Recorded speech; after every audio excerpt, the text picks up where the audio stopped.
કોઈ પણ જગ્યાએ કોઈ પણ હોસ્પિટલમાં જાઓ અને બહાર જે દર્દી બેઠા છે એમને પૂછો તો 80% people are only having Nino problem.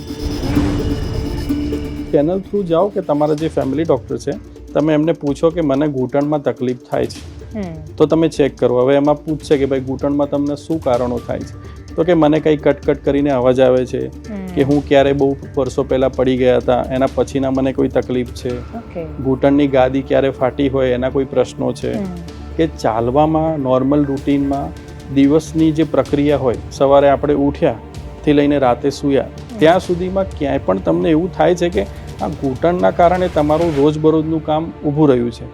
So that is the first indication. તમારા પહેલું એ જ કારણ હોવું જોઈએ કે હા ડૉક્ટર હું પહેલાં મંદિર કે મસ્જિદ કે ક્યાંય પણ જતી હતી, હવે એ જવા મને તકલીફ પડે છે. સો એ પહેલું કારણ હોવું જોઈએ. એવું નહીં કે ખાલી નોર્મલ ઘૂંટણ દુખે છે અને સીધા એક્સપર્ટ જોડે પહોંચી ગયા. દેટ ઇઝ વેરી રોંગ અને કરવું પણ ના જોઈએ. આપણને એમ થાય કે 40ની ઉંમરમાં રિપ્લેસમેન્ટ કરાવવું એટલે એ સાંભળવામાં જ ઓકવર્ડ લાગે, પણ આ ટોળામાં એક પ્રોબ્લેમ બીજો છે. રોબોટિક સર્જરી આવી ગઈ ને એટલે દરેક જણા લાઈનમાં લાગી જ જાય છે કે સર મારું કરી જ નાખો ને, કરી જ નાખો ને.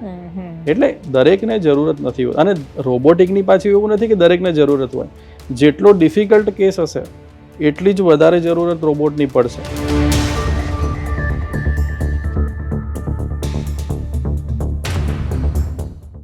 સોશિયલ મીડિયાના આવવાથી જીવનમાં ક્રાંતિ તો આવી, પણ એના દુષ્પરિણામો અથવા આડઅસર પણ એ દેખાઈ રહી છે કે દર બીજું માણસ એક્સપર્ટ છે અને એ એક્સપર્ટ છે એ સલાહ આપે છે તો એ સલાહમાં ઘણીવાર એ કન્ફ્યુઝન થાય છે કે કોની સલાહ માનવી ને કોની નહીં.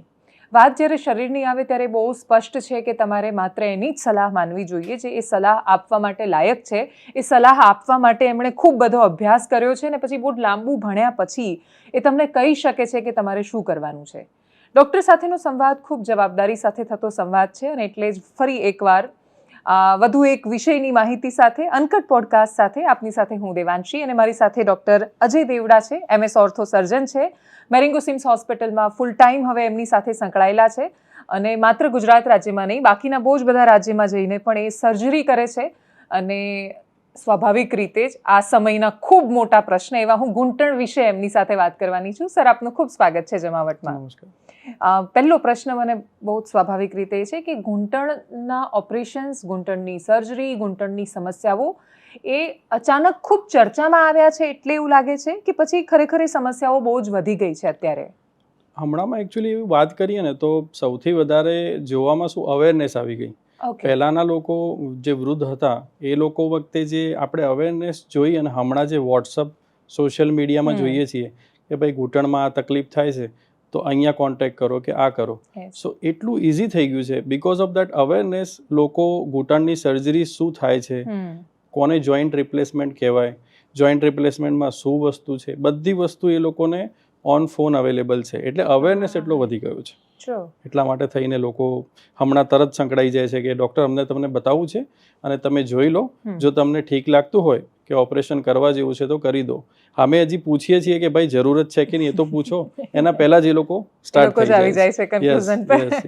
તમે જ્યારે ભણ્યા ત્યારે તમને શું ક્યારે કલ્પના હતી કે આ વિષયમાં આટલી બધી અવેરનેસ આવશે અથવા ઘૂંટણ વિશે આટલી ચર્ચાઓ થશે? બિલકુલ નહીં. કે અમારું આમાં છે ઓર્થોપેડિક વિભાગના અંદર બહુ બધા અલગ અલગ પાર્ટ્સ હોય છે. અમે જ્યારે ભણતા હતા ત્યારે ફ્રેક્ચર્સના ઉપર અમારું ફોકસ વધારે હોય, પણ જ્યારે હવે દિવસો જતા જતા અમે જે ટ્રેનિંગ લીધી છે એ દરેકના અલગના ટ્રેનિંગના ભાગમાં અમે સૌથી વધારે જોઈ રહ્યા છીએ જોઈન્ટ રિપ્લેસમેન્ટ અને ઘૂંટણનો ભાગ.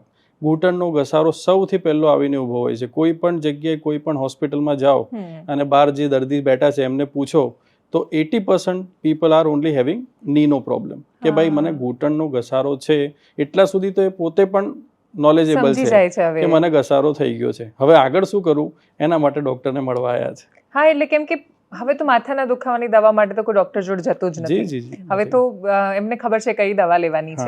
ઘૂંટણમાં જ્યારે આવે છે, આજે તમે કહો ને કે 80% પેશન્ટ આના હોય છે અને મેં પણ એ અનુભવ કર્યો છે કે અમારી આજુબાજુ પણ એવા હું અનેક લોકોને જાણું છું જેમણે ની રિપ્લેસ કરાવ્યા હોય, હિપ રિપ્લેસમેન્ટની જરૂર પડી હોય. તો આ શું આફ્ટર કોવિડ વધેલું છે કે એની પહેલા પણ વધેલું હતું? જી, આફ્ટર કોવિડ વધ્યું એનું કારણ એક છે કે જે માણસો બહાર ચાલતા હતા, ફરતા હતા, જેનાથી ચાલવાથી દે વર મેન્ટલી વેરી હેપી, મગજના એમના જે વિચારો આવતા હતા ને એ બધા એ ચાલીને બધા એનો પ્રશ્નોનો જવાબ નીકાળી દેતા હતા. હવે શું થાય છે, કોવિડમાં ઘરે બેસી રહ્યા, એટલે મૂવમેન્ટ પણ બંધ થઈ ગઈ અને મેન્ટલી પણ અશાંતિ. એના કારણે આ રોગોને બહુ વધારે પડતો મોટો રૂપ લઈ લીધો અને જે કારણસર ઘૂંટણની તકલીફ થઈ. પણ એમાં એક પણ છે કે કોરોનાના અંદર જે મેડિકેશન્સ વપરાઈ એ મેડિકેશન સ્ટીરોઇડનો સૌથી મોટો રોલ હતો. હવે એ વખતે આપણા માટે જે જરૂરી હતું એ આપણે બધાએ કર્યું, પણ હવે એના કોમ્પ્લિકેશન આપણે ભોગવવા પડશે. એટલા માટે જ પોસ્ટ કોવિડ થોડી તકલીફો વધી ગઈ છે, પણ ઘૂંટણની પ્રોબ્લેમ તો પહેલાથી હતી જ, એ સૌથી વધારે હતી. કેવી રીતે ખબર પડે કે મારે હવે આ ઘૂંટણમાં મને કંઈક થઈ રહ્યું છે એટલે મારે ડોક્ટર જોડે જવું જ જોઈએ? નોર્મલી તો સૌથી પહેલા મારી એવી સલાહ હોય છે કે કોઈને પણ ઘૂંટણની તકલીફ થાય ને તો તમારા પહેલા ફેમિલી ડોક્ટરને મળો. બીકોઝ ફેમિલી ડોક્ટરનો જે કન્સેપ્ટ છે ને એ આપણે પાછો લાવવો પડશે. હમણાં ઘણા બધા લોકો મિસલીડ થઈ રહ્યા છે કે સીધા ને સીધા ડોક્ટર જોડે. Yes, so they are being expert, સીધા એક્સપર્ટ જોડે જવા માટે, અને ત્યાં કન્ફ્યુઝન બહુ થાય છે. બીકોઝ હમણાં શું થાય કે પેશન્ટ ડૉક્ટર જોડે જતું રહ્યું, ડૉક્ટરે એમને સમજાવી દીધું કે આમ છે, પણ પેલાને ભરોસો બેસે જ નહીં કે ભાઈ આ સાચું બોલે છે કે નહીં.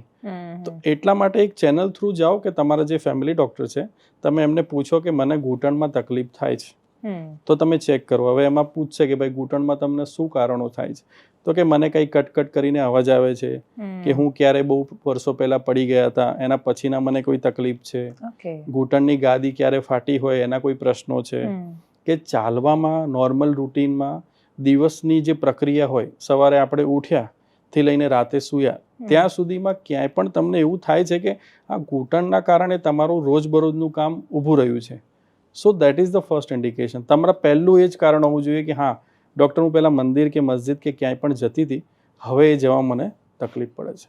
સો એ પહેલું કારણ હોવું જોઈએ. એવું નહીં કે ખાલી નોર્મલ ઘૂંટણ દુખે છે અને સીધા એક્સપર્ટ જોડે પહોંચી ગયા. દેટ ઇઝ વેરી રોંગ અને કરવું પણ ના જોઈએ.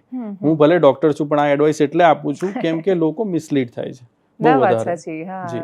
અને બીજું કે મને એક જ્યારે હું સરખામણીએ જોઉં છું પેરેન્ટ્સ કે એમના સમયને, તો પહેલા લોકો ખૂબ ચાલતા હતા, ખૂબ મહેનત કરતા હતા, એની સામે તો સરખામણી બહુ જ બેઠાડું જીવન છે, એટલી બધો કોઈ ઉપયોગ જ નથી થતો, તો શું કામ ઘૂંટણ ઘસાઈ જાય છે?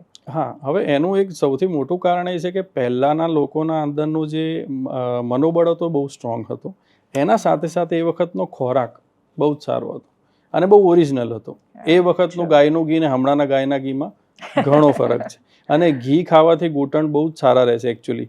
પણ હવે શું છે, આપણને એક જ છે કે ભાઈ ઘી ના ખાવું જોઈએ, કોલેસ્ટ્રોલ વધી જશે, આમ થઈ જશે. એના સામે ચાલવું કોઈને નથી કે ભાઈ કોલેસ્ટ્રોલ મેન્ટેન કરવા માટે યુ શુડ વોક, પણ ચાલવું કોઈને નથી. એટલે આમ નોર્મલી જોવા જઈએ તો પહેલાના લોકોને તકલીફો નથી એવું નહીં, પણ ત્યારે આટલું એડવાન્સમેન્ટ ટ્રીટમેન્ટમાં આવ્યું જ નહોતું. પહેલાના લોકોને ઘસારા થતા તો પણ શું કે ભાઈ આ છે અને આપણે એક્સેપ્ટ કરવાનું છે. જેમ આપણે હાલની તારીખમાં અમુક વસ્તુ ફિક્સ છે કે આ આમ જ થવાની છે, એમ એવી રીતે એ લોકો ફિક્સ થઈને ચાલતા. હવે એડવાન્સમેન્ટ બહુ આવી ગયું કે ભાઈ જોઈન્ટનું ઘસારો પણ થાય છે, એની ટ્રીટમેન્ટ પણ છે, એ ટ્રીટમેન્ટનો રેશિયો પણ સારો છે, ઘણા બધા લોકો ખુશ છે ઓપરેશન કરાયા પછી.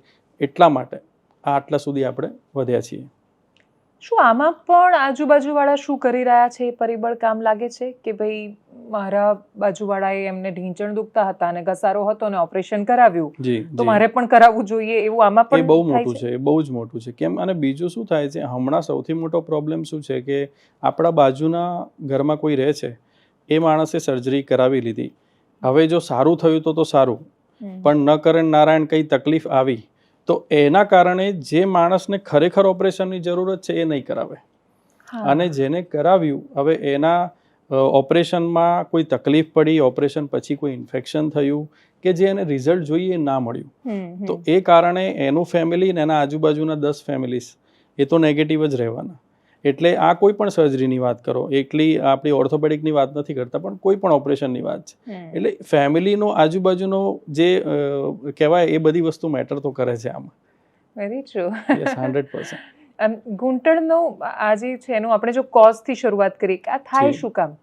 હા, સૌથી પહેલું છે ને અમારા જે સ્ટડીઝમાં આપેલું છે કે ભાઈ તમે જો બેઠાડું જીવન જીવતા હોય, જો વધારે તમે ઘૂંટણ ના વાપરો તો એ સ્ટીફ થઈ જાય, એના મસલ સ્ટીફ થઈ જાય. આપણે એવું વિચારતા હોઈએ કે ભાઈ હું છે ને એક કામ કરું, અહીંયાથી અહીંયા ગાડી લઈને જો મારા ઘૂંટણને સાચવું, પણ દેટ ઇઝ રોંગ. તમે યુઝ નથી કરી રહ્યા તો તમારા ઘૂંટણનો વાપરશો નહીં તો પડે એ ખરાબ જ થવાના છે.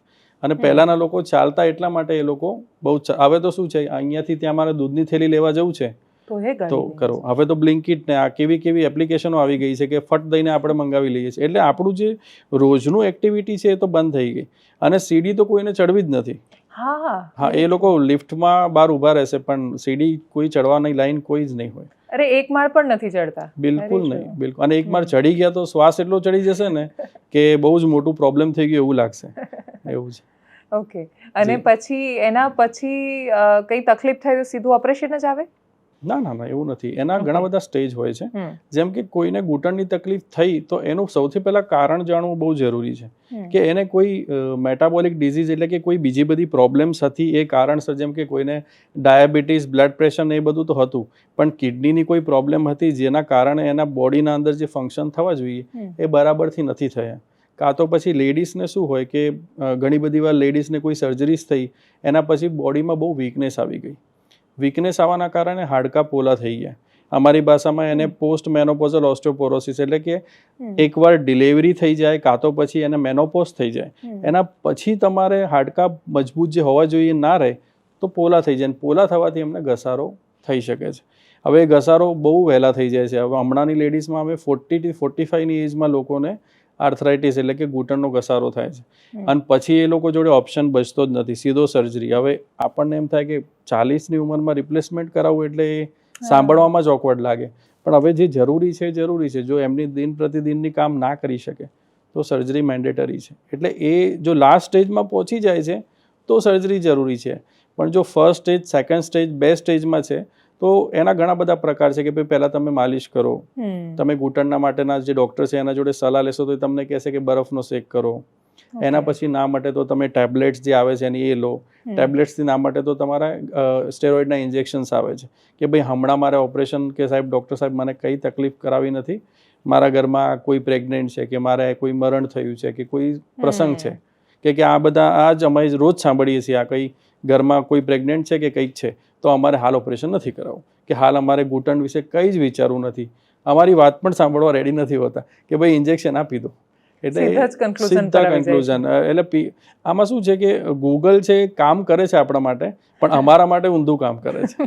એટલે એ બહુ મોટી પ્રોબ્લેમ છે. એટલે તમારી પાસે મતલબ એક ડોક્ટર પાસે ગૂગલ ડોક્ટર જાય ત્યારે કોન્ફ્લિક્ટ ઘણીવાર સર્જાતા હોય છે. બહુ કોન્ફ્લિક્ટ થાય છે કેમ કે જે એકચ્યુઅલ વસ્તુ છે અને જે ઇન્ટરનેટ ઉપર આપી છે, હવે ઇન્ટરનેટ ઉપર કંઈ પણ તમે સર્ચ કરો તો કંઈક ના કંઈક એ વસ્તુ જનરલ ઇન્ફોર્મેશન છે. મને અલ્સર થયું હોય તો મને એવું લાગે કે કેન્સર છે, એમાં આવે જ છે, સીધું કેન્સર જ આવશે. યસ. એટલે આપણને બીક જ લાગે કે ગૂગલ કરવું તો પર્ટિક્યુલર શેના ઉપર કરવું ને શું કરવું. એટલે એનો જે એક્સપર્ટ માણસ છે, કાં તો તમારા જેમ કે ફેમિલી ડૉક્ટર છે તો ફેમિલી ડૉક્ટરની સલાહ લો. એના જોડે જેટલી પણ ચેન્જ હશે એમાંથી એ તમને હેલ્પ કરી આપશે. કાલે ઉઠીને કંઈ તકલીફ પણ થઈ તો he will be the responsible guy કે તમને મદદ કરશે કે ભાઈ અચ્છા આવું થઈ ગયું છે તો ચલો આપણે એમના માટે ડૉક્ટરને આગળ વાત કરી જોઈએ. વચ્ચે કોઈ તમારો માણસ નહીં હોય જો તમને હેલ્પ કરવાવાળો તો તમે તો ફસાઈ ગયા, પછી તમે શું કરશો. અને હમણાં સૌથી વધારે જ થઈ રહ્યું છે. આપણે હમણાં વાત કરી રહ્યા છીએ કે ઘસારો. અમારા જોડે હાલ પેશન્ટ આવે છે કે જેમના ઓલરેડી રિપ્લેસમેન્ટ થઈ ગયા છે અને તો પણ દે આર નોટ હેપી અને now we are doing revision replacement. એટલે કે રિપ્લેસમેન્ટ કરેલો પાર્ટ છે એ અમે કાઢીએ છીએ અને એ જગ્યાએ જો ઇન્ફેક્શન થયું છે તો ઇન્ફેક્શન માટેનો અલગ જોઈન્ટ આવે છે, એ નાખવાનો. એ નાખ્યા પછી 6 અઠવાડિયાથી 8 અઠવાડિયા પછી પાછું ઓપરેશન કરવાનું, એ જોઈન્ટ નીકાળીને પાછો નવો જોઈન્ટ નાખવાનો. એટલે 2 સ્ટેજની બીજી સર્જરી. એટલે હમણાં એમ કહી શકાય કે જો આપણે આ જે માધ્યમ છે એનાથી એ જ લોકોને સમજાવીએ કે ભાઈ તમે લોકો ઉતાવળ ના કરો. અને આ કોઈ સર્જરી છે ને ઇમરજન્સી નથી, ઇલેક્ટિવ સર્જરી છે. તમે શાંતિથી 1 વર્ષ પછી પણ કરાવી શકો છો. તમને બહુ દુખાવો થાય છે તો તમારા ડૉક્ટર્સ જોડે સલાહ લો, સાથે સાથે બધા અભિપ્રાયો લો બધા ડૉક્ટર્સના. કન્ફ્યુઝન થશે પણ તમને એક સારો એક મેપ મળશે કે હા મારે આ દિશામાં જવું જોઈએ. તમે એક જ વસ્તુ ઉપરથી કન્ક્લુઝનમાં આવી ગયા અને સીધા એક્સપર્ટ જોડે પહોંચી ગયા ને એ સારી વસ્તુ નથી. એટલે પેશન્સ અને સહનશક્તિ બંનેનો બહુ અભાવ છે ને અત્યારે, એટલે એના કારણે બહુ અભાવ છે. અને જરૂરી નથી કે આ હવે 50 કે 60 વર્ષ પછી જ થાય, યંગ લોકોને પણ થઈ રહ્યું છે. તમે કહ્યું યસ યંગને વધારે થઈ રહ્યું છે. યંગને વધારે તમે હમણાં જુઓ ને સ્પોર્ટ્સ ઇન્જરીઝ કેટલી બધી થઈ રહી છે કે ઘૂંટણના લિગામેન્ટ ફાટી જવા અને એના દૂરબીનથી ઓપરેશન. અમારા જોડે રૂટીનમાં એ હમણાં કેમ વધી રહ્યા છે કેમ કે ઘૂંટણની તકલીફો સ્પોર્ટ્સ રમવાથી થાય કે તમારે કોઈ દોડવા ગયા ને પડી ગયા તો થાય. હવે આ થઈને તો તરત જ એનું લિગામેન્ટની સર્જરીનું એ લોકોને એક્સપ્લેનેશન છે જ કે ભાઈ આ ફાટી ગયું છે, ઓપરેશનની જરૂરત છે. હવે આપણે એમ કહીએ ને કે તમે થોડી રાહ જુઓ, સોજો ઉતરવા દો, ના ના, મારે ફટાફટ રેડી થવું છે ડૉક્ટર, બહુ જ ફટાફટ રેડી થવું છે. એટલે લોકોને અવેરનેસ છે ને તો પણ એ લોકોને શાંતિ નથી કે મારે થોડી શાંતિ રાખવી જોઈએ. અને બીજું શું સૌથી મોટો પ્રોબ્લેમ થઈ રહ્યો છે આ વોટ્સઅપના લીધે. વોટ્સઅપના રિપોર્ટ્સ તમે કોઈને મોકલો છો, બરાબર છે. હવે તમે કોઈ તમારા રિલેટિવનું મને વોટ્સઅપ કર્યું કે 50 વર્ષના માણસ છે, એમના ઘૂંટણના એક્સરે છે ડૉક્ટર, આપ જોઈને એટલું કહો કે ઓપરેશનની જરૂરત છે કે નહીં. હવે હું ખાલી એક્સરે ઉપર તો કેવી રીતે કહી શકું? હું એ માણસને પર્સનલી જોઉં કે કેવી રીતે ચાલે છે, એનો પગ કેવી રીતે વળે છે, હું પર્સનલી ચેક કરું અને પછી હું એના જોડે ખરેખર પૂછું કે એની શું ઈચ્છા છે, પહેલાં એને ખરેખર એટલી તકલીફ છે કે નહીં. ઘણી બધી વાર એવું થાય છે કે એક્સરેમાં જેટલું બતાવે એટલું ખરાબ નથી પણ હોતું. અમારા જોડે રૂટીનમાં એવા પેશન્ટ પણ હોય ને કે જેમને અમે કહીએ ને જ્યારે કે ખરેખર આપણે જરૂરત નથી, એટલે એ એટલે એમ કે ડૉક્ટર તમે ઘરે જમવા આવજો, એટલે ખુશી થાય કે આટલું તમે પ્રેમ આપો છો કે સર તમે અમને બચાવી લીધા. મેં કીધું બચાવ્યા નથી, તમે જાતને બચાવેલા છે, અમે તો ખાલી રસ્તો બતાવ્યો છે કે ભાઈ હા ઓપરેશનની જરૂરત નથી. એટલે એવા ઘણા બધા લોકો હોય છે કે જેમને નથી પણ હોતી, પણ એ ઉતાવળિયા કે ભાઈ હવે તો બાજુવાળાએ કરાયું સર, અને બીજા બાજુવાળાએ પણ કરાયું છે, આજુબાજુવાળા બંને કરાવીને ફરે છે, અને જ્યારે એનું પોતે બગડે ને એટલે પછી કે સર હવે તો હું ફસાઈ ગઈ. એટલે બોડીને હીલ થવા માટે સમય જ નથી આપતા, એમ સીધું જ ડાયરેક્ટ ઉતાવળ એટલી બધી આવી ગઈ છે. તમે રોબોટિક સર્જરીના નિષ્ણાત છો, તો તમારું કામ ઈઝી થઈ ગયું, રોબોટ કરવા માંડ્યું સર્જરી, હવે શું થાય છે એમાં? હા, એકચ્યુઅલી કેવું છે કે આમ તો રોબોટ જ્યારે નવો આવ્યો ને ત્યારે અમારા માટે કે કોઈના પણ માટે, આપણે ઇન્ડિયામાં કેવું છે કંઈ પણ નવું આવે ને આમ ગમે ખરું પણ રેઝિસ્ટ બહુ જ કરે. એટલે અમારે જ્યારે આવ્યું ને ત્યારે લોકો એમ કહેતા હતા કે સર રોબોટ તો તમે શું કરશો, રોબોટ સર્જરી કરશે અને કદાચ કંઈક બીજું કરી નાખ્યું તો એને સર્જરી કરતાં કરતાં કંઈક બીજી જગ્યાએ હાડકું કાપી નાખ્યું તો. એટલે મેં કીધું ભાઈ સર્જરી એક એવી વસ્તુ છે કે સર્જરીમાં સર્જન કે એ પ્રમાણે જ રોબોટ તમને હેલ્પ કરતો હોય. સર્જરી તો સર્જન જ કરવાનો છે, એ તો ભૂલી જાઓ કે તમે કોઈ રોબોટ ગમે તે આવી જવાનો. ફ્યુચરમાં પણ જો રોબોટ આવશે તો પણ જે સર્જરીના સ્ટેપ છે એ સર્જન જ કરવાનો છે. એ ઓપરેશન થિયેટરમાં લીધા પછી તમે ઘૂંટણનું ઓપરેશન સ્ટાર્ટ કર્યું, અંદર બધી વસ્તુ જે તમારી ખરાબ સપાટી છે એ ખોલીને રાખી અને પછી તમે રોબોટને એક ઇશારો આપો છો કે ભાઈ હવે તારે આટલું જે હાડકું ખરાબ છે એટલું જ કટ કરવાનું છે. ડેટા એન્ટર કરવાનો હોય, ડેટા એન્ટર પહેલાંથી પાછો. ઓકે, તમે ઓપરેશન પહેલાં એન્ટર થતાં પહેલાં, જેમ કે આજની તારીખમાં એક પેશન્ટ આવી ગયું છે કે સર મારું કાલે ઓપરેશન કરી નાખો, તો આજથી જ એનો ઓપરેશનનો બધો ડેટા ઓલરેડી એન્ટર્ડ હોય. અને સૌથી બેસ્ટ વસ્તુ એ છે કે we can predict the result. આપણને હમણાંથી ખબર પડી ગઈ કે આનું આટલું 10 ડિગ્રી કે 12 ડિગ્રી ખરાબ છે, એ એંગલ આપણે કરેક્ટ કરવાનું છે. હવે હાલથી આપણે કરેક્ટ કરીને જોઈ લીધું સ્ક્રીનમાં કે આટલો પગ એનો સીધો થઈ જશે, અને એટલો પગ સીધો થવાથી એના બીજા પગના સીધા થવા સાથે એની ચાલ કેટલી સારી રહેશે, એના કમરની તકલીફ નહીં થાય ફ્યુચરમાં, એટલા સુધીનું આપણે સ્ક્રીનમાં રોબોટમાં જોઈ શકીએ. એટલે એટલું બધું એડવાન્સ છે. અમને પહેલાં નવી લાગતી જ્યારે અમે ટ્રેનિંગ કરતા હતા એની, એટલે અમને એમ થાય કે આ ખરેખર લોકો જ્યારે સમજશે ને ત્યારે એનું ટોળું લાગશે. પણ આ ટોળામાં એક પ્રોબ્લેમ બીજો છે, રોબોટિક સર્જરી આવી ગઈ ને એટલે દરેક જણા લાઈનમાં લાગી જ જાય છે કે સર મારું કરી જ નાખો ને, કરી જ નાખો ને. એટલે દરેકને જરૂરત નથી હોતી, અને રોબોટિકની પાછી એવું નથી કે દરેકને જરૂરત હોય. જેટલો ડિફિકલ્ટ કેસ હશે એટલી જ વધારે જરૂરત રોબોટની પડશે, અને પ્રિસિઝન એટલું જબરદસ્ત છે. તમારી લિગામેન્ટ પણ વચ્ચે આવતી હશે ને તો એ કટ નહીં કરે. અને સૌથી સારી વસ્તુ છે ને, આમ થોડી ફની લાગશે, એક રોબોટ પણ ઘણા અલગ અલગ પ્રકારના છે માર્કેટમાં, અને બધી સારી કંપનીના છે. એક કંપનીનો રોબોટ તો એવો છે કે તમે છે ને એને પુશ પણ ના કરી શકો. હવે તમે સમજો કે અમે ડોક્ટર્સ છીએ, અમે કંઈ ભગવાન તો નથી. ઘરથી આપણું વાઈફ જોડે ઝઘડીને નીકળ્યા હોય તો ગુસ્સે પણ હોઈએ. હવે ગુસ્સાના મૂડમાં ઓપરેશનમાં ઘૂસી ગયા. હવે એ જે ગુસ્સો છે એ જો શાંત ના થાય તો એની ઇફેક્ટ ઓપરેશન ઉપર આવી શકે. હવે એમાં રોબોટ શું હેલ્પ કરે છે, આ બહુ સારી વસ્તુ છે.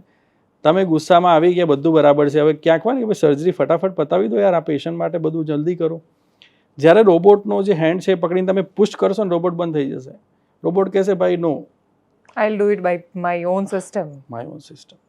તમે ફાસ્ટ પણ નહીં કરી શકો, સ્લો પણ નહીં કરી શકો.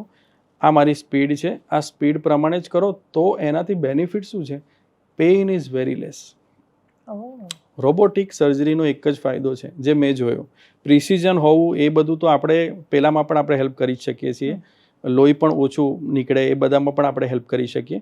પણ જે પેઇન ઓછો કરવો ને એ આઈ ડોન્ટ થિંક કે એ કોઈ ડૉક્ટર સર્જન ગમે તેટલા ઇન્જેક્શન્સ આપી શકે, બધું કરી શકે, પણ જે કટ કરવાની મેથડ છે એ રોબોટથી સારી કોઈ ના કરી શકે. કે રોબોટ શું છે, એ એટલું બધું પ્રોગ્રામ્ડ છે કે એને આપણે એક એન્ટર આપી દીધો કે ભાઈ હવે તારે આ 15 mm કાપવાનું છે, અને એનું બેસ્ટ વસ્તુ એ છે કે આ નખ જેટલી 1 mm પણ એ કટ કરીને આપે તમને, જે આપણે ના કરી શકીએ. આપણે ધ્યાન રાખવા જઈએ તો એક બાજુ ઉપર એક બાજુ નીચે રહી શકે, ગમે તેટલો વધારે પડતો ટાઈમ આપે, પણ રોબોટ શું, એનો પરફેક્ટ ટાઈમ છે કે હું 15 મિનિટ લઈશ, 15 મિનિટમાં તમને આ ઘૂંટણ સાફ કરીને આપી દઈશ, પછી તમે તમારો જોઈન્ટ ને બધું તમે લગાવો. એટલું સરસ છે. મને આ હંમેશાથી બહુ ક્યુરિયોસિટી રહી છે, કેમ કે દરેક માણસને જીવનમાં એકવાર તો એવું થયું હશે કે નેલ કટરથી નખ કાપતા હોય ને તો એ ચામડી કપાઈ ગઈ હશે, કપાઈ જાય છે. યસ. તો પછી આ તો દરરોજ ઓપરેશન્સ, બીજું અલગ અલગ મૂડમાં ઓપરેશન, ડોક્ટરને ઘરનો ઝઘડો, ઓફિસનો ઝઘડો, મેન્ટેનન્સ, બાકીના પણ કેટલા બધા, બધીનો ઝઘડો. અલ્ટિમેટલી માણસ છે ડોક્ટર પણ. Yes yes. એટલે તમારો ડોક્ટર છે ને એટલો ખુશ હોવો જોઈએ કે એનો ફેસ જોઈ અને એનું કામ જોઈને જ તમને એમ થવું જોઈએ કે અચ્છા રોબોટ તો કરશે પણ સર તમે છો ને ત્યાં, એ મેટર કરશે. એટલે એ બહુ જરૂરી છે. ડેટા શું એન્ટર કરવાનો હોય રોબોટિક ડેટામાં? સૌથી વધારે મેઇન ડેટા હોય છે કે તમારો જે એક્સરે હોય ને એવો એક સ્કેનોગ્રામનો રિપોર્ટ હોય અને એક સિટી સ્કેન હોય, એ તમે એન્ટર કરી નાખો એટલે તમારો થાપાથી લઈને ઘૂંટણ અને ઘૂંટણથી લઈને નીચેનો એન્કલ જોઈન્ટ, એ જોઈન્ટનો એક એંગલ એ એક રજૂ કરી દે તમને, અને એ રજૂ કરીને બતાવી દે કે તમે આટલા કટ કરશો તો ઘૂંટણ આટલું સ્ટ્રેટ થશે. એનાથી વધારે કોઈ એનો એન્ટર ડેટા હોતો નથી, અને એ એન્ટર કર્યા પછી તમને બધું જ ગ્રાફિક્સ આપી દેશે. અને બેટર એવું છે કે હવે એકવાર તમે રોબોટને ઓકે કરી દીધો, એને બધું કટ કરીને આપી દીધું, પછી પાછો તમે એક એનો ડમી જોઈન્ટ આવે અંદર, એ અમે ફિટ કરીએ, અને પાછું એ જ ડમી જોઈન્ટથી તમે ચેક પણ કરી શકો લાઈવ મુવમેન્ટ્સ, જે ઘૂંટણ વાળીને સીધો કરીને કે ભાઈ આનો પગ આ જોઈન્ટ ફિટ કર્યા પછી કેટલો વળે છે એ પણ સ્ક્રીનમાં બતાવે. એટલે એક્યુરેસી બહુ વધારે છે. પણ એમ એવું ન થાય કે 01 નું 10 એન્ટર થઈ જાય ને પછી ના. એટલે હમણાં સુધી કેવું છે, હમણાં સુધીના ડેટાસ એવું નથી. રોબોટિક સર્જરી ઇન્ડિયામાં તો હવે આવી, જે યુએસમાં અને યુકેમાં બધી જગ્યાએ થતી હતી, એ લોકોના જે ઓલ્ડ ડેટા છે એ પ્રમાણે પણ એવું નથી થયું. અને એક બીજી વસ્તુ કે ભાઈ કાલે ઉઠીને લાઇટ જતી રહી, કાં તો એવી કોઈ સિસ્ટમ થઈ કે રોબોટ ઇઝ નોટ વર્કિંગ, તો તમે રોબોટને સાઈડમાં કરી અને તમે તમારી સર્જરી કન્વેન્શનલ મેથડથી તો કરી જ શકો છો. એ ઘણા બધાને એમ હોય કે સર રોબોટને કંઈક થયું તો શું કરશો, બંધ થઈ ગયો, ડિસ્ચાર્જ થઈ ગયો કે વોટ એવર, કંઈક એવી ટેકનિકલ, તો શું કરશો? એટલે અમે કીધું ભાઈ એના માટે તો ઓલરેડી આપણું જે કન્વેન્શનલ મેથડ છે એ તો હોય જ, એના તો 2 સેટ હોય, એક પણ નહીં. કે રોબોટના લોકો છે, હવે રોબોટ લાવી શકે તો આ સેટ તો એમના માટે નાની વસ્તુ છે. એટલે બધી વસ્તુ અવેલેબલ હોય છે. તો મોંઘો આવતો હશે ને આ રોબોટ? હા, રોબોટ ખાસો મોંઘો, અને એનું મેન્ટેનન્સ પણ ઘણું. તો રોબોટિક સર્જરી થી મોંઘી થાય સર્જરી કે? હા, એટલે નોર્મલ તમે કોસ્ટ નીકાળો ને કોઈ પણ સર્જરીની, એના કરતાં આના અંદર 1 થી 2 લાખ રૂપિયા એક્સ્ટ્રા થઈ શકે. પણ જેવો તમારો જોઈન્ટ, કે ઘણા બધાને જોઈન્ટ લાંબા પણ નાખવા પડે, ટૂંકા પણ નાખવા પડે, કયા પ્રકારનો જોઈન્ટ નાખો છો એ પ્રકારની માહિતી આપણે રોબોટને આપવી પડે, અને રોબોટ પછી આપણને કહે કે આમાં આ જોઈન્ટ ફિટ નહીં થઈ શકે, તમારે લાંબો જોઈન્ટ નાખવો જોઈએ. તો એ લાંબો જોઈન્ટ નાખો તો પાછો એનો એક્સ્ટ્રા કોસ્ટ થાય. પણ એ પર્સનલાઇઝ કેર આપણે કહી શકીએ કે રોબોટ શું કરે છે કે આ એ અને ઝેડ બંને માણસ છે, પણ એમાં નાના જોઈન્ટમાં થઈ જશે, પણ ઝેડમાં મોટો જોઈન્ટ જોઈશે જ જોઈશે. પછી ભલે તમે નાનો નાખો છો એ તમારી ઈચ્છા છે, પણ ફેલ થશે. એટલે બેટર વસ્તુ શું છે કે આપણે પ્રેડિક્શન બહુ સારી આપી શકીએ કે ભાઈ જો તારે ખર્ચો કરવો પડશે પણ રિઝલ્ટ સરસ મળશે. ઓકે જી. તો બેઝિકલી સર્જરીમાં થાય શું? રિપ્લેસમેન્ટ એટલે આખું આટલું ઘૂંટણ કાઢીને હા, એટલે ઘણા બધાને એ જ હોય છે કે સર અમે રિપ્લેસમેન્ટ તમે કરશો એટલે આખું ઘૂંટણ કાઢી નાખશો, પણ જે ઘૂંટણનો જેટલી સપાટી ખરાબ છે ને એટલી જ અમે ખાલી સાફ કરીએ, અને એટલી જે કાપવા જેટલી જરૂરત છે એટલી જ કાપીએ. જેમ કે આ ઘૂંટણનો ઉપરનો ભાગ છે, નીચેનો ભાગ છે અને ઢાંકણી છે. હવે ઘણાને ઘસારા એટલા જ હોય છે કે એક જ બાજુનો ઘસારો હોય, તો એના માટે નાનો જોઈન્ટ આવે. અને શેનો બનેલો હોય? એ કોબાલ્ટ ક્રોમિયમ અને ટાઇટેનિયમ ને ઘણા બધા અલગ અલગ આવે છે. અને હવે તો એકચ્યુઅલી ઓલ સિરામિક પણ આવી ગયા, કે જે સિરામિકનો જોઈન્ટ છે, જે એટલો બધો હેવી પણ નથી. કેમ કે ઘણા બધા રિપ્લેસમેન્ટ પછી શું થાય, ભાર લાગે છે, પગ ભારે થઈ ગયા છે, એ બધા પ્રશ્નો. પાર્શિયલ રિપ્લેસમેન્ટ એટલે અડધું રિપ્લેસમેન્ટ, અને આખું એટલે ઘૂંટણના ઉપરનો ભાગ, નીચેનો ભાગ એ બંને સાફ કરીએ, અને જે ઢાંકણી છે એને પણ સાફ કરીએ, અને એને પણ ચેન્જ કરીએ. એટલે એ ઉપરનું, નીચેનું ને ગાદી એ તમારી ગાદી જે હોય ને એ આમ આપણી નોર્મલ ભાષામાં પ્લાસ્ટિક કહીએ, પણ એ પોલીઇથિલિનની આવે છે.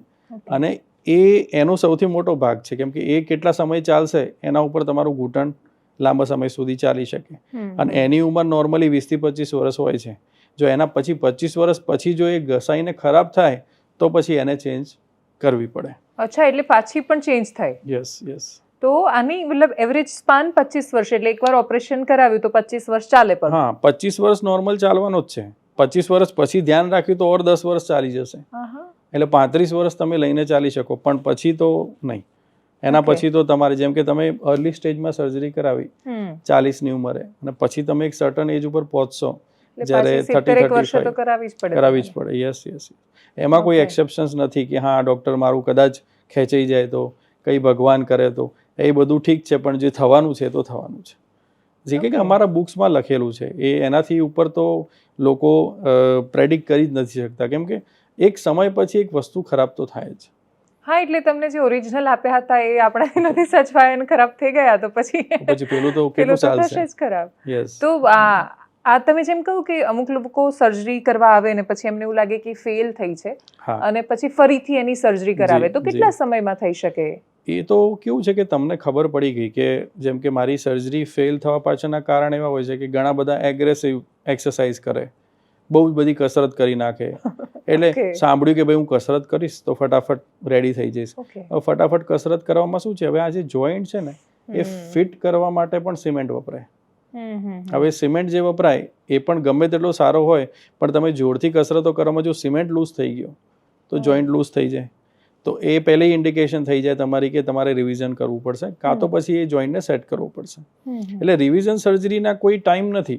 તમે અઠવાડિયા પછી જો તકલીફ વધી ગઈ, કંઈ પ્રોબ્લેમ થઈ તો અઠવાડિયા પછી પણ કરવાનું આવે અને 20 વર્ષ પછી પણ આવે. એ તમારે શું તકલીફ પડી છે, ઇન્ફેક્શન થયું છે કે જોઈન્ટ લૂઝ પડી ગયો છે કે તમે પડી ગયા ને એ જગ્યાએ ફ્રેક્ચર થયું છે, એના ઘણા બધા કારણ છે. અને એ બધા કારણના પ્રમાણે તમારું ટાઈમ ઇન્ડિકેશન નક્કી થાય કે ક્યારે કરાવવું જોઈએ. ઓકે, તો આનો કેટલો સમય થાય? એટલે જેમ કે મને ખબર પડી અને એક નિદાન પણ આવી ગયું કે મારે હવે આ સર્જરી કરાવવાની જરૂર છે, આખું ની રિપ્લેસમેન્ટ છે, તો એનો પછી સમય કેટલા સમયમાં હોસ્પિટલમાંથી રજા મળે ને પછી નોર્મલ જીવન શરૂ થાય? જી, નોર્મલી એવું છે ને કે એક જેમ કે સર્જરીની ખબર પડી ગઈ પછી તમે 5 દિવસનો ટાઈમ હોય કે જેમાં તમારી સર્જરી થઈ જાય અને તમે બીજા કે ત્રીજા દિવસથી મૂવમેન્ટમાં આવી જાઓ. હા, પણ સૌથી સારી વસ્તુ આમાં એ જોવા મળી છે કે જે માણસો મનથી બહુ સ્ટ્રોંગ છે એ લોકોની રિકવરી ઇઝ વેરી ફાસ્ટ, બહુ જ ફાસ્ટ છે. અને 10 થી 12 દિવસમાં તો એ લોકો વોકર પણ છોડી દે છે, ચાલતા પણ થઈ જાય છે. ઘણા બધા લોકો એટલા બધા એગ્રેસિવ કામમાં હોય છે કે ભાઈ મારે હવે જોબ ઉપર જવું છે, ભલે ટાંકા લગાવેલા છે પણ જોબ ઉપર હું જવા માટે રેડી છું. અને ઘણા બધા લોકોનું એક હોય છે કે ભાઈ મને છે ને રિકવર થવા દો, પેલા આપણે જૂનવાણીને જેમ કે ભાઈ આરામ કરવા દો, મારે 6 મહિનાનો ખાટલો જોઈએ છે, રેસ્ટ કરવા દો. એટલે એ આપણા ઉપર છે. પણ જે અમે જોયું છે હોસ્પિટલાઇઝથી લઈ અને છેક છેલ્લા સુધી છે તો તમારે મિનિમમ 3 મહિનાનો સમય લઈને ચાલવું કે જે તમારે પ્રોપર તમારે જોઈએ છે કે ડૉક્ટર હું કમ્પ્લીટલી રેડી ક્યારે થઈશ, તો એ 3 મહિના તમારે લઈને ચાલવા. પછી દોડી શકાય, રમી શકાય, યસ એટલે એકદમ નોર્મલ થઈ જાય એકદમ. અને લોકો એટલા હેપી. દેટ્સ આ સર્જરી ફેમસ કેમ થઈ? કોઈ પણ સર્જરી ફેમસ ક્યારે થાય કે જ્યારે એના રિઝલ્ટ્સ હોય. જે માણસ નોર્મલ રૂટીનમાં આવી શકે ને એને જોઈને આપણને એક અચંબો થાય કે અરે તમે ચાલો છો, પહેલા તો આમ ચાલતા હતા ને હવે સીધા ચાલો છો. એટલે એટલા માટે જ સર્જરી એટલી સક્સેસફુલ છે. ઓકે. અને એમાં આની કોઈ એસઓપી હશે કે જેમ કે તમે ઘરે જાઓ તો તમારે ફિઝિયોની જરૂર પડે કે એક્સરસાઇઝની પડે, એવું કંઈ હોય છે એનો સ્ટાન્ડર્ડ? સ્ટાન્ડર્ડ જોઈન્ટ ઉપર હોય છે, કેમ કે હું જે પર્ટિક્યુલર જોઈન્ટ કરું છું એ CRની છે, ક્રુશિયેટ રિટ્રેનિંગ, એટલે કે એમાં ઓરિજિનલ લિગામેન્ટ અમે રાખીએ. ઓકે. હા, એમાં લિગામેન્ટ અમે કટ નથી કરતા. તો એમાં ફિઝિયોથેરાપીનો જે ભાગ છે એ બહુ નાનો છે. હા, એમાં અમે એટલું જ કહીએ છીએ કે ભાઈ તમે કસરત કરો પણ એ તમારા ઘર પૂરતી, બહાર ચાલવાનું ને એ બધું જ કરવાનું. તમારે કંઈ પર્ટિક્યુલર બહુ બધી કસરતો કરાવવાની જરૂરત નથી. જ્યારે કે નોર્મલ ની રિપ્લેસમેન્ટ છે એમાં કસરતોનો ભાગ હોય છે કે ભાઈ 1 થી 2 મહિના સુધી કરાવો, અને એ જરૂરી છે. કેમ કે એ જો તમે મસલ્સને યુઝ નહીં કરો ને તો એ લિગામેન્ટનો સપોર્ટ જતો રહે એટલે મસલ ઉપર બધું આવે. મસલનો જે સપોર્ટ છે એના માટે થઈને તમારે કસરત કરાવવી જ પડે, તમે વીક પડી જાઓ. એટલે 1 થી 2 મહિના માટે કસરત મિનિમમ જરૂરી. તો મતલબ એવી સર્જરી હોઈ શકે કે જેમાં ફિઝિયોની, કેમ કે અમુક ગામના જે બહેનો છે, બે ચાર મને મળ્યા હતા, જે લોકો પેલું આયુષ્માનમાં કરાવી તો દીધી સર્જરી, પણ પછી ગામમાં ફિઝિયો કે કંઈ મળ્યું નહીં તો હતા એની સ્થિતિમાં આવી ગયા. એટલે આ છે ને, હવે હજી અવેરનેસ છે એ જેમ જેમ વધી રહી છે, જેમ કે આ CRની છે એકચ્યુઅલી બહુ જૂની ટેકનિક છે, પણ એમાં શું છે કે થોડો સમય વધારે લાગે. જ્યારે તમે કોઈ વસ્તુ બચાવીને સર્જરી કરી રહ્યા છો એ થોડો વધારે સમય લે, અને એમાં પાછું જો અમે રોબોટ ઉપર કરી રહ્યા હોય તો એ ઓર 15 મિનિટ એક્સ્ટ્રા લઈ લે. પણ આ બધી વસ્તુ અવેરનેસ આવે જ્યારે લોકોને ખબર પડે કે ભાઈ આવો પણ જોઈન્ટ આવે છે તો મારે તો એ જ કરાવો છે કે જેમાં કસરત ઓછી કરવી પડે, કે મારે જોડે ટાઈમ જ નથી, કે હમણાં કોઈ પણ માણસ હોય, લોકો જોડે કોઈને જોડે સમય નથી અને કોઈને આપવો પણ નથી કે ભાઈ મારે જલ્દી રેડી થાવ એ તમે કરી આપો, કે 2 મહિનાની કસરત હું કરાવું તો મારું કામ ક્યારે પતશે, આ જ વાક્ય હોય. એટલે એના કરતાં રેડી કે મારે CRની કરાવવું છે, હું બીજા દિવસથી ત્રીજા દિવસથી મારે ચાલી અને મારું ઇન્ડિપેન્ડન્ટ કામ કરતી થઈ જવી જોઈએ, બસ બીજી કોઈ વાત નથી. એટલે એ જરૂરી છે. આમાં એવું કંઈ આનું આમ રહસ્ય છે કે એવું હું શું કરું કે જેથી મારે કરાવવા જ ના પડે? આમ તો આ ડોક્ટરને આવું પૂછવું થોડું ના એમાં એવું જ નથી. ડોક્ટરોને પણ હમણાં કરાવવું પડે છે. હવે તો ડોક્ટરો પણ પોતાની સર્જરીઝ કરાવતા થઈ ગયા, કેમ કે હવે શું છે, હવે પ્રોબ્લેમ થઈ છે તો શું કરીએ. પણ અમે તો એટલું જોયું છે કે જે માણસ રૂટીન વોક કરે છે, ચાલે છે અને સારું ભોજન લે છે અને ટાઈમે સૂઈ જાય છે, આ બહુ મોટી વસ્તુ છે. ઊંઘ ટાઈમે લેવી. લોકોને શું છે કે ઊંઘવા પાછળનો ટાઈમ એ પોતે સેટ કર્યો છે કે ભાઈ હું આટલાથી આટલા વાગ્યા સુધી, જેમ કે રાતે 1 વાગે ઊંઘીશ તો ભલે ને સવારે લેટ ઉઠું, કંઈ વાંધો નહીં, પણ હું 8 કલાકની ઊંઘ તો લઉં છું. પણ તમે આખું ટાઈમ શેડ્યુલ ચેન્જ કરી નાખ્યો ને એના માટે. આખી બોડી સાયકલ બદલાય. આખી બોડી સાયકલ એટલે એ બોડી સાયકલ બદલાય તો હોર્મોનલ ચેન્જીસ થાય, એટલે તમને સ્ટ્રેસ વધે જ. તમે હમણાંની કોઈ પણ વ્યક્તિને મળશો ને તો એગ્રેસિવ બહુ હશે, કેમ કે એ લોકો ફોન વાપરવાવાળા છે. કોઈને પણ કંઈ કોને તો તરત વોટ્સઅપ ઉપર એમને તરત મેસેજ જોઈએ છે. હજી તો જસ્ટ ફોન તમે લીધો નથી ને આપણે તરત નોટિફિકેશન જોઈએ કે આવી કે નહીં. એ કેમ કે આપણું લાઈફ એવી રીતે થઈ ગઈ છે. એટલે આપણા અંદર, બધાના અંદર છે ને એગ્રેશન બહુ આવી ગયું છે કે બધું ફટાફટ જોઈએ છે. એ બહુ ખોટી વસ્તુ છે. અમુક જગ્યાએ શાંતિ બહુ જરૂરી છે, કેમ કે ઘૂંટણના અંદરના ઘસારાના જેટલા પણ વ્યક્તિઓ અમે જોઈએ છીએ ને એ બધા સ્ટ્રેસવાળા માણસ જ હોય છે. અને જે ખુશાલ માણસ હોય છે ને એને તો ઘૂંટણની તકલીફ જ નથી. અમે સૌથી વધારે જોઈએ છે. ખરેખર જે લોકો હેપી છે એમને ઘૂંટણનો ઘસારો થતો જ નથી. જે ચિંતા કરે છે ને એને સૌથી પહેલી તકલીફ આવે છે.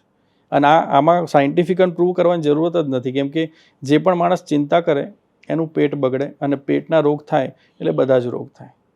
કે આ બધી વસ્તુ પેટથી જ શરૂ થાય છે. તમારા આંતરડામાંથી જો કેલ્શિયમ બરાબરથી શરીરમાં ના પહોંચે તો હાડકાં કમજોર પડે ને ઘસારો થાય. આંતરડામાંથી ક્યારે એ કેલ્શિયમ ના જાય? જ્યારે આંતરડા કમજોર હોય. આંતરડા કમજોર ક્યારે હોય? જ્યારે આપણે જમવાનું ટાઈમે ના જમીએ. હવે ટાઈમે ક્યારે ના જમીએ? કે જ્યારે આપણે આપણી રીતે નક્કી કર્યું હોય કે હું આટલા વાગે ઉઠીશ, આટલા વાગે આ કરીશ, આટલા વાગે આ કરીશ. એટલે આપણે જેટલું પણ ખરાબ કરીએ છીએ એ પ્રમાણે આપણું શરીર આપણા જોડે બિહેવ કરે છે. મને તો એવું લાગ્યું કે તમે મારા માટે અલાર્મ વગાડી રહ્યા છો, અને મારા બધા માટે, કેમ કે મન અને હાડકાને આટલો બધો સંબંધ હોય તો બહુ આશ્ચર્યની વાત છે. તો આ પ્રેગ્નન્સી પછી જે પેલી કેલ્શિયમની ને બધી જે દવાઓ આપતા હોય છે એટલા માટે આપતા હોય છે કે જેથી એનું ડાયજેસ્ટિવ સિસ્ટમ નબળી હોય વખતે? હવે એવું એકચ્યુઅલી છે ને, ભગવાને એવું ગોઠવ્યું છે, ખબર નહીં કેમ, પણ બધી જ તકલીફો સ્ત્રીઓને આપી છે. પહેલાથી તમે જુઓ તો એમને દર મહિને હેરાન થવાથી લઈ અને મોટા થાય ત્યાં સુધી આ કોથળી કઢાવવી, એની સર્જરી, એટલે દરેક વસ્તુની સર્જરી એમના માટે ફિક્સ છે કે આ તો મારા જોડે લાઈફમાં મારે થવાનું જ છે. અને એ લોકોને પહેલાથી પ્રિપેર પણ છે, એટલે એ લોકો એટલા બધા સ્ટ્રોંગ હોય. તમે જુઓ, બાકી એના સામે જો જેન્ટ્સને ખાલી નખ પણ દુખશે ને તો 4 જગ્યાએ બતાવી આવશે કે મને કંઈ કેન્સર તો નથી થયું ને. એટલે લેડીઝ માટે આપણે એટલા માટે સૌથી વધારે, અને સૌથી વધારે તમે જુઓ ને તો લેડીઝને ઘૂંટણના ઘસારા એટલે જ હોય છે. એક તો મનથી તમે સ્ટ્રોંગ થવા જાઓ પણ તમારી શરીર કમજોર પડી ગયું એટલે ઘસારો શરૂ થઈ ગયો. અને બ્લડ લોસ થવો, બોડીના અંદરના ચેન્જીસ થવા, ઘણા બધાને પ્રેગ્નન્સી પછી બધાની બોડી વધી જવી, કોઈ ઘણા બધા કમજોર પડી જવા, માથાના વાળ ઝરવા, પછી માઇગ્રેન થવું, માથું દુખવું, આ બધા કારણો કેમ છે? કેમ કે પ્રેગ્નન્સી પછીના કારણો છે. એટલે તમારે આ બધું ના થાય એના માટે કેલ્શિયમ આપે છે. અને કેલ્શિયમનો સૌથી મોટો રોલ એટલે છે કે તમે જ્યારે ઊંઘો ને એના પહેલાં લઈ લો, એટલે આખી રાતના ટાઈમમાં ધીમે ધીમે ધીમે શરીરને કેલ્શિયમ મળી રહે. અને એ જે કેલ્શિયમ તમારા અંદર આવશે એ પાછું બાળકમાં જશે તો બાળક પણ સ્ટ્રોંગ થશે. એટલે આ બધું ઇન્ટરકનેક્ટેડ વસ્તુઓ છે અને બધી જરૂરી જ છે. એટલે કોઈ પણ ડૉક્ટરે તમને કેલ્શિયમની ટેબ્લેટ પ્રેગ્નન્સી પછી 3 કે 6 મહિના માટે આપી છે તો એ જરૂરી છે, લેવી જોઈએ. કેમ કે મોટા ભાગે આ બધી એવી દવાઓ હોય છે કે જે પેલી પેઇન કિલર કે બાકી બધી ચાલે ત્યાં સુધી ચાલે, કોઈ પણ માણસો લે, પછી 15-20 દિવસ પછી બધા સામ થોકડા ને થોકડા બાજુ પર મુકાઈ જાય અને એને બહુ જ ઇગ્નોર કરવામાં આવે કેમ કે એની સીધી અસર નથી દેખાતી, ડાયરેક્ટ ઇમ્પેક્ટ નથી એની. મને આમાં સર્જરીમાં હજી એક ખાલી રોબોટને લઈને એક નાનો પ્રશ્ન એ છે કે તમે એમાં કહ્યું કે પેઇનલેસ થાય છે, એ હવે એ કોણ, મતલબ પેશન્ટ તમને એના રિવ્યુ આપતા હોય છે કે એનાથી પેઇન ઓછું થાય છે? એટલે એમાં કેવું છે કે અમે over the period of time જોઈએ ને તો જે પહેલાના દુખાવા કેવા હતા કે જ્યારે અમે સર્જરી કરીએ અને સર્જરી પછી બીજા દિવસે કે રાતે, જે દિવસે સર્જરી થઈ એ દિવસે તો અમે કેવું હોય કે સર્જરી કોઈ પણ કરવાની હોય એટલે તમે એમને એનેસ્થેસિયા આપો અને અમારી ગામડાની ભાષામાં આપણે સીસી સૂંઘાડવાનું કહીએ, તો અમે જેવું ઇન્જેક્શન આપીએ એના પછી કમસે કમ 15 થી 20 મિનિટમાં તમારા પગ બેહોશ થઈ જાય. એટલે તમને હમણાં તો કંઈ ખબર નથી, પણ 6 થી 7 કલાક પછી જ્યારે એ અસર આવે છે ત્યારે પેઇન સ્ટાર્ટ થાય છે. એ જે અસર આવવો, પેઇન થવું, એ જે પહેલાં કેવું હતું કે જ્યારે અમે સાંજે રિલેટિવ્સ એમના આજુબાજુ ઊભા હોય ને મળવા જઈએ ને એટલે એ જે દર્દી હોય ને એમ કે સર હવે બીજા પગનું તો કરતા જ નહીં, એટલે આ એમના વર્ડ્સ હતા. જ્યારે કે રોબોટિક કર્યા પછી બીજા દિવસે એમ કે છે કે સર બીજા પગનું સાથે કરવું હતું ને તમારે, હું તો એકદમ ફાઇન છું. એટલે આટલો ડ્રાસ્ટિક ડિફરન્સ અમે જોયો ને કે પેઇનલેસ એટલે એવું નથી કે પેઇન બિલકુલ નથી, પણ કમ્પેરેટિવલી બહુ ઓછું છે. કે પહેલામાં તો શું છે, તમે જેવું એન્ટર કરો છો અને દર્દી બહુ જોરથી બોગા પાડે છે કે ડૉક્ટર સાહેબ મને બહુ જ પેઇન થાય છે, એ જોઈને આપણને પણ એવું થાય કે ભાઈ હવે કંઈક નવી ટેકનિક આવવા દો કે જેનાથી તમારું કંઈક સુધાર કરીશું. એટલે હવે આવી ગયું છે જેના લીધે અમને એટલી શાંતિ છે કે ભાઈ અમે કોઈને ડિલિવર કરીએ છીએ કે હા ભાઈ મેં તમને કીધું છે કે દુખાવો ઓછો થશે તો થશે, એવું નહીં કે હું કહી રહ્યો છું. એ મશીનનો ફાયદો છે, લો, એ જરૂરી છે. અને બંને મોટાભાગે જે પેશન્ટ આવે બંને એમને ઘૂંટણની તકલીફ હોય કે એકની હોય છે? મોટાભાગે શું? મેક્સિમમ તો બંને હોય છે. મેક્સિમમ બંને હોય છે. કેમ કે કેવું થાય, એક પગની થઈ, હવે એક પગની થયા પછી આપણું મગજ કેવું કરે કે ભાઈ એક પગ દુખે છે ને તો એના ઉપર વજન ઓછું આપીએ, એટલે આપણું જે પગની સ્ટાઇલ છે આપણે ચેન્જ કરીએ, એના લીધે બીજા પગ ઉપર ઘસારો શરૂ થઈ જાય. જ્યારે બંને બગડે ત્યારે પછી કે ડૉક્ટર હવે પણ હવે એવું છે કે જેટલી અવેરનેસ વધારે આવશે એવું આઈ થિંક જો પહેલા એક જ પગની તકલીફ હોય ને એ માણસ કરાવી દે ને તો બીજો પગ બચી શકે છે. કે આ બધું એટલું જેમ આપણે મનનું કનેક્શન શોધ્યું ને એવી રીતે આમાં કેવું છે, એક ઘૂંટણને કર્યું તમે એના લીધે બીજું ઘૂંટણ બચી ગયું ને સૌથી મોટું બચ્યું તમારું સ્પાઇન. સ્પાઇનની પ્રોબ્લેમ થાય કેમ કે તમે ચાલો કેવી રીતે એના ઉપર, બરાબરથી ચાલી રહ્યા છો તો પરફેક્ટ, જો તમારી ચાલ થોડી પણ બદલાય છે તો તમારો જે સ્પાઇનનો સ્ટાન્સ છે બદલાઈ જશે, એ પ્રમાણે કમરની તકલીફો સ્ટાર્ટ થઈ જશે. ઓકે જી, એવું છે. તો જેમ બેસવાની શૈલી છે ઓફિસમાં એ પણ અસર કરતી હોય છે સ્પાઇન પર, તો ચાલવાની શૈલી એ પણ અસર કરે તો એ ઘૂંટણ પર પણ અસર કરતી હશે? બહુ મોટી. એટલે અમે તો શું કરીએ છીએ કે અમારા જોડે કોઈ પણ માણસ આવે ઓપરેશન કરવા તો અમે એને એમ કહીએ કે ભાઈ તું ઠીક છે પણ તારે પૈસો ખર્ચવો છે ને તો તું એક કામ કર, તું તારા રિપોર્ટ કરાવ. એટલે એમ કે ડૉક્ટર સાહેબ એવા તો શું રિપોર્ટ છે, તમે કરાવી જ દો ને.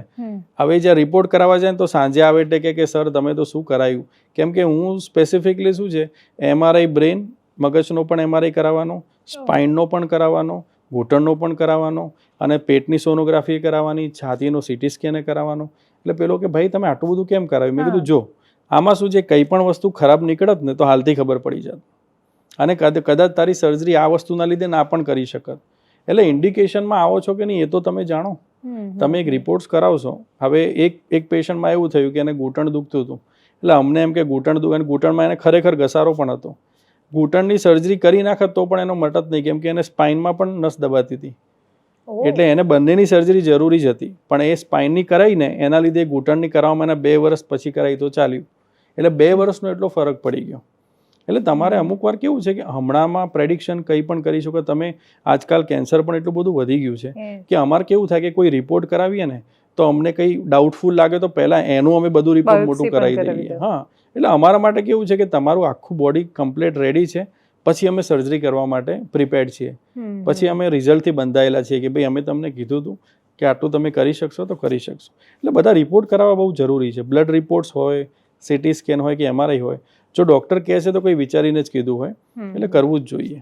આજે દર આપણે થોડા સમય પેલું બોડી ચેકઅપ કરાવવાની હમણાંથી જે સિસ્ટમ શરૂ થઈ છે અને તમે કેવી રીતે જોઈ રહ્યા છો? ઇઝ ઇટ પોઝિટિવ કે કેમ કે બહુ પ્રેશરમાં પણ રહે છે લોકો? ના, પ્રેશરમાં રહે છે. એ એકચ્યુઅલી કેવું છે કે આ બધી વસ્તુઓ છે ને એ તમે હું ફરીથી એ જ વસ્તુ ઉપર આવીશ કે ફેમિલી ડોક્ટર ઉપર ફોકસ કરવો જોઈએ.